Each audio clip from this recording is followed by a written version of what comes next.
What is up? It's Lamani coming to you with episode number 11 of my NBA 2K16. The point of this episode is to talk about Road to the Championship. But before I get into that, my team did just finish our 2-hour good agent that we got from our last Road to the Championship. That was the giveaway. The giveaway winner did join our team. It was this man right here, and he was able to pull a star contract. He told me he pulled one star contract in the last 5 minutes of the 2 hours. So he clutch pulled a star contract. So congrats to him on winning. Even bigger congratulations on actually pulling one. Made it worth it. A nice $10 free, basically. So congrats to him. Congrats, congrats, congrats. Like him, I pulled one star contract. Mine came in the middle of the 2 hours, though. Then a few teammates pulled one, some others pulled zero, which, I mean, that's basically how it goes for us in the 2 hour good agent. Because, I know a lot of, you see on Twitter, or I see on Twitter, people pulling 3, 4, 5, going crazy. But for my team, our experience is basically you get one. If you're lucky, you might maybe get two. Calver, in particular, said that he thinks he's pulled one star contract in all of our 2 hour good agents combined. So, I mean, that just shows you how ineffective the 2 hour good agent is from Road to the Championship.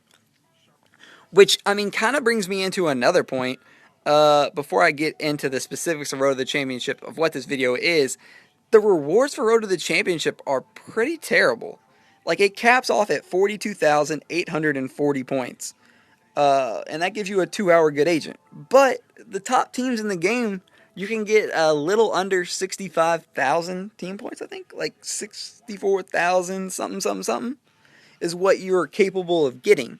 So, I mean, that's 22,000 points just completely wasted for no reason. You just don't get anything for them. And I think that is stupid. I mean, if they want to keep these goals or these perks the same, I think that's okay. But my recommendation would be then, okay, so 42,840 gets you 2 hours of good agent. Well, maybe at 47,840, you get an additional hour. And then, 5,000 points later than that, you get an additional hour. So basically, when you get up to 62,000 points, 20,000 points later, you're getting 6 hour good agent, which is the same as winning a Rivals Clash. I don't know how effective that would be if they'd want to do it, but I mean, I feel like the teams at the top deserve to get rewarded more than a team that gets 43,000. If you're getting 64,000 team points, you deserve a little bit more than, someone that's barely scraping by to get it. Maybe every 5,000 wouldn't work. Maybe go every 10,000. So if you get all 15 people getting the card, instead of a 2 hour good agent, you win a 4 hour good agent or something like that. I think every 5,000 would be kind of cool, but I could see where that might get a little bit excessive and a bunch of teams getting a long good agent. And it is supposed to be exclusive to get the 6 hour, so maybe it would work better if it was every 10,000. But either way, just give us some more perks. You could just throw in something else besides that. Maybe, I don't even know. Most of the perks in this game are useless anyway. You know what, to prove that, let's just go look at my team page real fast, because this is ridiculous. I'm a terrible team owner, basically, because team perks, I mean, if you look at our team perks, it's ridiculous. Like, we just have so many perks that we just don't claim. Well, that I don't claim. I mean, it's pretty ridiculous at this point. Yeah, I mean, trainer in the house, I don't think we ever claim. Like, I honestly don't think we claim them ever. Hard charging, we rarely claim. If we do, it's basically an accident. Uh, I don't know what I said first. Foiler alert, we use the 4-day one that we get from Rivals Clash, but we rarely use the one that we get from Road to the Championship, which is 1 day.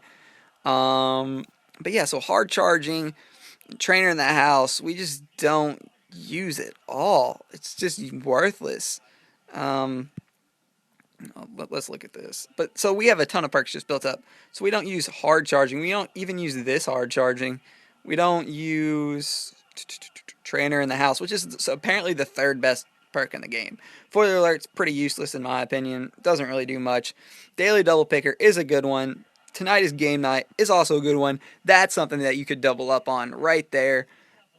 Near the end, double up on that. After 42,000 team points, give everybody another chance to get a tonight is game night near the end for that final day push, trying to get it. If you've stayed up and you're close and you've, set alarms like I do for the first 3 days of Road to the Championship, it would be kind of nice to get another 5 free game nights right at the end to, like, help that push. But, I don't know. I just feel like, I don't know what they need to do, but they need to do something about that. Uh, with that being said, the point of this video is somebody in one of my videos yesterday, I can't remember his name, was asking how do you get further in Road to the Championship. This in particular person had an Epic Plus deck level. So the truth is he won't be able to get very far.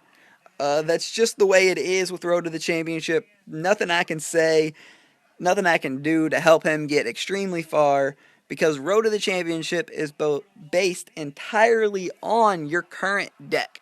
There's just nothing you can do if you don't have a strong enough deck. You will eventually get stalled, be stuck, and just not be able to win at all. You'll just be completely stuck. And that is completely the opposite of Rivals Clash. With Rivals Clash, you can do with a rare deck if you needed to, or wanted to, or had to. You can get the best card if you grind in Rivals Clash, no matter your deck. And that is why a lot of people like Rivals Clash. That's definitely its biggest thing going for it. It doesn't matter the card you come in with, you can compete with anybody in the game if you try hard enough. Which is why I recommend, if you're trying to build your deck, do it through Rivals Clash, because you can easily get better cards than you would through your draft board, or any other way for that matter, because it gives you the rewards. I mean, if you got top 1,000, you could do it with a rare deck, and boom, you have a playoff card. People complaining about it, but I mean, that's still a playoff card that could help a lot of people in this game. So even if it stays the same, the reward system, which I hope, that they kind of take my advice, but they won't. But anyway, that's how you build your deck. That's how I recommend building your deck. It's through Rivals Clash. I know it's only one card at a time, but once you start getting a few of them, then you'll start getting your freebies from each level, and then you can start drafting them, and then that's when they really start coming through. The hardest one to get is the first one. You just got to break into a new tier, and then you can start drafting them, and they come in truckloads. Not really. I mean, resets don't come very often, but still. That's how you get. My advice is to break into a new tier with Rivals Clash. With that said, back to Road to the Championship, there's just not much you can do. You'll get stuck. But there's ways to get a little bit further than you maybe should. A lot of people say the 5x3 method, which is probably the most effective. I mean, if you don't know what that means, you basically put your 15 best cards in 3 columns. I have my 5 best in point guard. Well, okay, technically my 2 best are shooting guard, but this is theoretical. So you put your 5 best in your point guard position. Then you put your next. It doesn't matter what position, by the way. You just put them in the same position. And then you put 6 through 10 in one position. And then you put 11 through 15 in one position, which guarantees that you get 12 of those each game. And those are the 12 cards you will use to win. You'll put your 10 worst cards in 2 columns, and you will just use them as throwaways. They do not matter, will not matter at all. You throw them knowing you are going to lose. Because like a quick game, the computer will automatically generally use their best cards first. So if you throw away your worst cards on their best cards, it will give you a much better chance to win at the end of the quarter when you're using your best cards against their worst cards. So having 2 throwaway cards each quarter will give you a better advantage to win at the end of the quarter instead of trying to win each game. And then you use two of your best cards in the double, and then one of your best, and then the card remaining out of your best three for the single at the very end, hoping that it is good enough to win. I'll kind of get into a game to show what that's kind of like. I mean, I can't really do it effectively because I'll win every single matchup of every quarter pretty easily, but I can try to show you that the cards get worse as you go in the quarter and just kind of show you what I'm talking about as I'm talking. And a big key is to win a road to the championship game. All you have to do is win the double in each quarter, and then win. Hold on, let me play this. So this is my worst card. I'll throw that first, and then that's going against a card that's 370. That's an epic. That is a pretty good card for this card, like in road to the championship. So that is a good sign that he will get worse from there. But to win a road to the championship game, all you have to do is win the double in each quarter, and then two singles throughout the other four quarters, in any of the four quarters. So all you have to do is win the double, focus on the double each time, and then manage to win two other singles at the very end. And that was another epic. I did not look at the stats though, because I was looking away. But anyway, so basically I threw my two worst cards in quotes first, to get rid of those, to go against the best cards that the computer has to offer. Then with the double, I'll use my best card and my third best card of that quarter. And look, boom, it's down to epic. So that's a much, much, much easier way to win. Instead of going against, epics, I'm going against ultra rares, making my cards, if they were like borderline winning in this level, better, and it giving me a much better chance to win. And then boom, it was another ultra rare. So you just take this theory or whatever and just keep it going. When the double is first, it is probably your best chance to lose if it's close in difficulty. And my supports wouldn't help here, but that's when you would probably, if you're really worried, use a support. It went against two epics, so if you have epics, or if you're using ultra rares or something that could lose, that could have been bad.